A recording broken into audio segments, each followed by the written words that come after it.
2026 সাল হচ্ছে এআই এর একটি যুগ। এআই যেভাবে এগোচ্ছে, সো সামনের দিকে এআই যে কোন লেভেলের চলে যায় সেটা কল্পনা করাও অসম্ভব রাইট নাও। সো এআই এর কারণে পৃথিবীতে অনেক জব হারা হবে, অনেক জব চলে যাবে।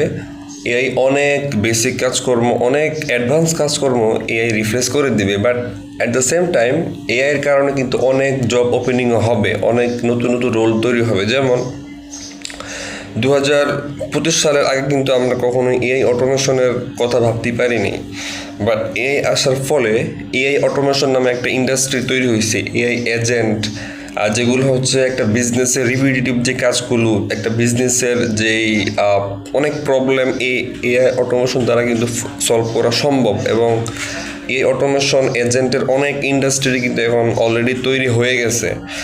সো এর কারণে অনেক ফিল্ড তৈরি হবে, অনেক নতুন নতুন কর্মক্ষেত্র তৈরি হবে, but at the same time অনেক ট্র্যাডিশনাল অনেক চাকরিও চলে যাবে। সো আমরা যদি এআই এর যুগে বসবাস করতে চাই, নিজের লাইফটাকে সেভ করতে চাই, তাহলে আমাদেরকে অবশ্যই এই নতুন নতুন যে টেকনোলজি আসতেছে এগুলোর সঙ্গে আমাদেরকে আপডেট থাকতে হবে। তাহলে ইনশাল্লাহ এআই এর যুগে আমরা বাঁচতে পারবো। সো ধন্যবাদ।